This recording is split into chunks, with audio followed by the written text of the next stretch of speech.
हमारे चैनल को सब्सक्राइब करें और बेल नोटिफिकेशन को ज़रूर दबाएं। ज्योतिष रतन केंद्र चैनल पर हमारे आप सभी प्रिय दर्शक गणों का बहुत बहुत हार्दिक स्वागत और अभिनंदन। मेरे प्रिय साथियों, मैं हूं आचार्य पंडित सर्वदानंद शर्मा और मेरी ओर से भी आप सभी को एक बार फिर बहुत बहुत प्यार भरा नमस्कार।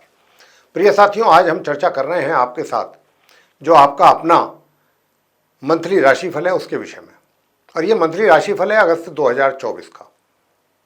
तो आज की चर्चा जो है वो धनु लगन राशि के जो हमारे मित्र हैं उनको लेकर के है, और जानेंगे इस मंथली राशिफल के द्वारा कि आप हमारे जो धनु लगन राशि के जातक हैं जिनका कि सेजिटेरियस असेंडेंट बनता है, आपको अगस्त 2024 में अपने लिए भिन्न भिन्न क्षेत्रों में किस प्रकार के रिजल्ट्स मिलने जा रहे हैं। लेकिन प्रिय साथियों, जब रिजल्ट्स की बात कर रहे हैं कि भाई किस प्रकार के रिजल्ट्स, यानी कि शुभ या अशुभ, शुभ रिजल्ट्स ज़्यादा मिलेंगे या अशुभ ज़्यादा मिलेंगे, या खाली शुभ ही मिलेंगे या खाली अशुभ ही मिलेंगे, तो ये मिलेंगे किसके द्वारा? ये मिलते हैं साथियों ग्रहों के द्वारा। और ग्रहों की स्थिति जो गोचर में होती है, ट्रांजिट में, आसमान में, सौर मंडल में, सोलर सिस्टम में, उसी के आधार पर मिलते हैं। अब ये ग्रह तो राउंड द क्लॉक गतिमान है, ये तो चलते रहते हैं नॉन स्टॉप। अब जिस ग्रह के ऊपर अच्छी और मजबूत पोजीशन होगी उस ग्रह से संबंधित तो हमको अच्छे परिणाम प्राप्त होंगे, और जो ग्रह कमजोर स्थिति में होगा, अशुभ ग्रहों के प्रभाव में रहेगा या अशुभ स्थिति में होगा, तो उससे संबंधित अशुभ परिणाम प्राप्त होंगे हमें अपने जीवन में। सीधी सी ये सिंपल सी एक तरीके से मेथड है, ये जानने का तरीका यही है। तो प्रिय साथियों, बताना चाहते हैं कि जब ये राशिफल की चर्चा आपसे कर रहे हैं तो ये भी हम सबके लिए जानना बहुत आवश्यक हो जाता है कि भाई अगर हम अगस्त 2024 के रिजल्ट्स के बारे में बात कर रहे हैं कि किस प्रकार के मिलेंगे, तो जैसा मैंने कहा कि ग्रहों के आधार पर मिलेंगे, तो हमारे लिए ये भी जानना आवश्यक हो जाता है कि आखिरकार कौन सा ग्रह ऐसा है जो हमें अच्छे परिणाम देने के लिए बैठा है, कौन सा ग्रह ऐसा है इस महीने के जो हमको अच्छे परिणाम नहीं देना चाहता, अशुभ परिणाम देना चाहता है। इतना तो हमें कम से कम जानकारी रहेगी, तो जो भी उपाय हमारे द्वारा आपको बताए जाएंगे तो आप उन्हें और अधिक श्रद्धा भाव से करेंगे, ऊपरी मन से नहीं करेंगे। और उपाय जो होते हैं वो हमेशा श्रद्धा भाव से ही किए जाने चाहिए, अगर आपको उनका अच्छा परिणाम, अच्छा रिजल्ट चाहते हैं। आप स्वार्थ की भावना मन में लेकर के अगर आप कोई पूजा पाठ या कोई उपाय करते हैं तो उसके परिणाम या तो मिलते नहीं, हम तो कहेंगे मिलते ही नहीं है, और फिर आप ये सोचने के लिए मजबूर हो जाते हैं हमने तो पंडित जी के बताए, गुरु जी के बताए उपाय भी बहुत किए लेकिन रिजल्ट तो कुछ आया नहीं। भाई रिजल्ट्स कहाँ से आ जाएंगे? भगवान की भक्ति में भी अगर आप स्वार्थ लाएंगे आप अपने और उनके बीच में, तो कहाँ से फिर ये सब चीज़ें होंगी? तो स्वार्थ को तो निकाल के एक तरफ रख दीजिए, प्रभु को, उनकी भक्ति करें। ग्रहों को शांत करने के लिए जो भी उपाय हम आपको दे रहे हैं पूरी श्रद्धा भाव से करें, ग्रह प्रसन्न होंगे, अपने आप आपको अच्छे परिणाम प्राप्त होंगे। और ग्रहों को प्रसन्न करना, देखिए उपाय जरूर छोटे छोटे हैं जो हम देते हैं हमेशा, उपाय कोई हम बहुत बड़े उपाय लंबे चौड़े नहीं देते, लेकिन अगर उनको शिद्दत से किया जाए तभी ग्रह प्रसन्न होंगे, तभी ग्रह शांत होंगे। अगर आप उनको नहीं करेंगे शिद्दत से, अपनी श्रद्धा भाव से, तो निश्चित रूप से मैं कह सकता हूं कि आप ग्रहों को शांत नहीं कर पाएंगे, प्रसन्न नहीं कर पाएंगे। तो इस बात का विशेष ध्यान रखना चाहिए उपायों को करने के समय पर। तो आइए प्रिय साथियों, ठीक हमारे पीछे स्क्रीन पे चार्ट डिस्प्ले हो रहा है जो आप धनु लगन राशि के जातकों का चार्ट है। इसमें सभी ग्रहों की स्थिति को बहुत ही स्पष्ट रूप से दर्शाया गया है, कौन सा ग्रह किस भाव में, किस राशि में, किस ग्रह के साथ संबंध बना करके बैठा है। कोई ग्रह अकेला भी बैठा है, लेकिन इनमें से कुछ ऐसे भी ग्रह हैं जो अपना राशि परिवर्तन करेंगे, यानी कि अपने जिस राशि में वो बैठे, जिस घर में बैठे उससे अगले घर में जाएंगे। लेकिन ये जरूरी नहीं है कि वो अगले घर में जाएं। अगर वो वक्री स्थिति में है, उल्टी चाल चल रहे हैं, तो इस बात की भी संभावना बनती है कि जहां से वो आए हैं जिस घर से, उसी घर में वापस जाएं, बैक। तो यहां पर जानेंगे कि कौन सा ग्रह किस स्थिति में है, कब अपना राशि परिवर्तन कर रहा है। तो आइए सबसे पहले देर ना करते हुए चर्चा को आगे बढ़ाते हुए जानते हैं संक्षेप में कि भाई जहाँ पर ये चार्ट में 4 नंबर लिखा है, ये अष्टम भाव है, 8th हाउस, और ये चंद्रमा की राशि है कर्क, और सूर्य यहाँ पर विराजमान है अपने मित्र चंद्रमा के घर में, उनकी राशि में। लेकिन 16 तारीख को ये अपना राशि परिवर्तन करेंगे। 16 अगस्त को ये यहाँ से निकल रहे हैं अपनी मित्र राशि कर्क से, और कहाँ जा रहे हैं ये? अपनी स्वयं की राशि सिंह में। सिंह कहाँ पर है? जहाँ 5 नंबर लिखा है, जहाँ पर बुध और शुक्र को आप बैठा हुआ देख रहे हैं, 9th हाउस, उसमें। तो साथियों ये वहाँ पर जाएंगे और महीने के अंत तक वहाँ बने रहेंगे। लेकिन वहाँ पर आप देख रहे हैं कि बुध और शुक्र भी बैठे हैं, तो इनका जो संबंध है वो बुध के साथ बनेगा 22 अगस्त तक सूर्य का, और 24 अगस्त तक बनेगा शत्रु ग्रह शुक्र के साथ। आगे बात करते हैं बुध ग्रह की। अब बुध जो है वो तो अस्त भी हैं और वक्री भी हैं, यानी कि उल्टी चाल भी चल रहे हैं और अस्त भी हैं। तो ऐसी स्थिति में जब वक्री हैं और राशि परिवर्तन कर रहे हैं तो ये आगे तो जाएंगे नहीं, आने जो अगला घर है उसमें तो ये प्रवेश करेंगे नहीं, ये तो अपने से पीछे जाएंगे, क्योंकि उल्टी चाल चल रहे हैं ना। तो ये अपने पीछे वाले घर में जा रहे हैं जहाँ से निकल करके आए थे ये, यानी कि कर्क राशि में, जहाँ 4 नंबर लिखा है। अष्टम भाव में वापस आ जाएंगे 9th हाउस से बुध। लेकिन यहाँ पर आकर के ये 26 तारीख को पूर्व में उदय होंगे और 28 अगस्त को ये मार्गी होंगे, यानी कि बेटर इनकी पोजीशन होगी। उसके बाद ये अपना राशि परिवर्तन करेंगे। आगे बात करते हैं शुक्र ग्रह के बारे में। शुक्र ग्रह भी जो है अपनी शत्रु राशि सिंह में 9वें भाव में अपने परम मित्र ग्रह बुध के साथ विराजमान है, और जैसा मैं बता चुका हूँ कि 16 अगस्त से इनका संबंध सूर्य के साथ भी बनेगा, जब इनके घर में आ जाएंगे, यहाँ पर वो अपने घर में आ जाएंगे सूर्यदेव। लेकिन 24 तारीख को ये भी अपना राशि परिवर्तन कर रहे हैं, मार्गी और उदित अवस्था में ये यहाँ से निकलेंगे। अपनी पोजीशन इनकी अच्छी होगी, लेकिन ये जो अगली घर में जा रहे हैं, अगली राशि वो जो बुध की राशि है कन्या, उसमें जाएंगे ये, जहाँ केतु बैठे हुए हैं। लेकिन वो इनकी नीच राशि है, वहाँ जाकर के ये नीच अवस्था में चले जाएंगे शुक्र 24 अगस्त से।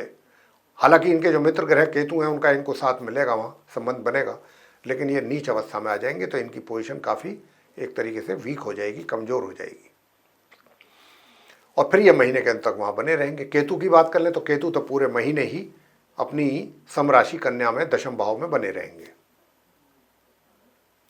अब आगे बात कर लेते हैं मंगल की।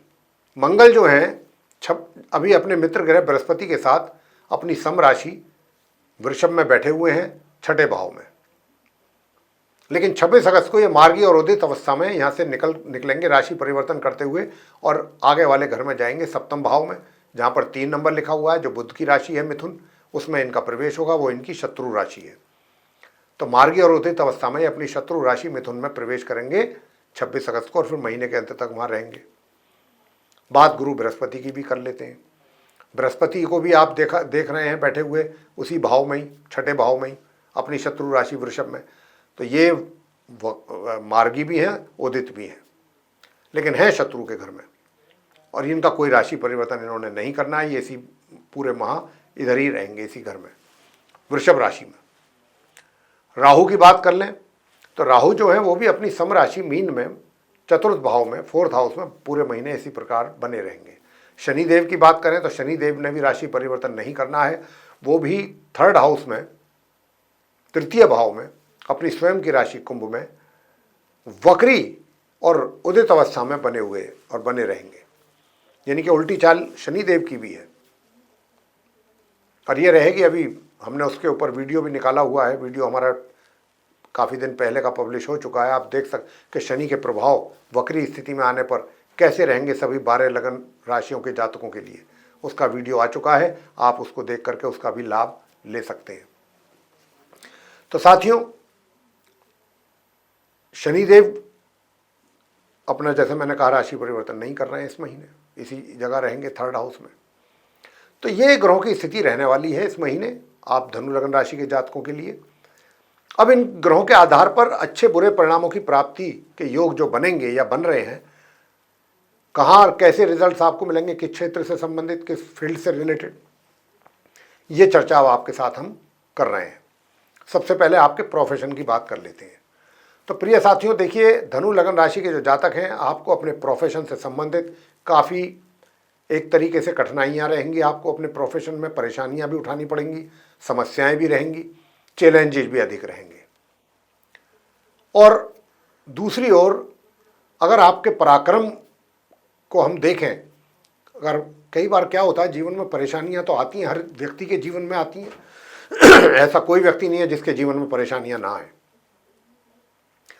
लेकिन अगर आप शारीरिक तौर पे परिश्रम करने के लिए तैयार हैं तो कहीं ना कहीं वो समस्याएं जो हैं उनका भी हल निकल जाता है, बेशक चाहे कुछ देर से ही निकले। और व्यक्ति अगर उसके अंदर उसका एनर्जी लेवल अच्छा होता है, पराक्रम की कमी नहीं होती है, तो उसका हिम्मत और हौसला भी बहुत बुलंदियों पे रहता है। वो हर तरीके के चैलेंजेस को फेस करने के लिए तत्पर रहता है। तो यहाँ पर हम देख रहे हैं कि वो हौसला और वो पराक्रम की कमी यहाँ पर आपके केस में बन रही है। यानी कि जो परेशानियाँ जो हमने बताई हैं, कठिनाइयाँ आपके प्रोफेशन से रिलेटेड, उनको देख करके आप थोड़ा सा विचलित हो सकते हैं, नर्वस हो सकते हैं, निराश हो सकते हैं, उदास हो सकते हैं, परेशान हो सकते हैं। अब इन चीज़ों के उपाय तो हम आपको देंगे, ऐसा तो नहीं है कि उपाय नहीं बताएंगे, उपाय तो बताएंगे। उन उपायों को अगर आप करेंगे तो बहुत लाभ प्राप्त करेंगे, बहुत आसान हो जाएंगी चीज़ें आपके लिए पूरे महीने।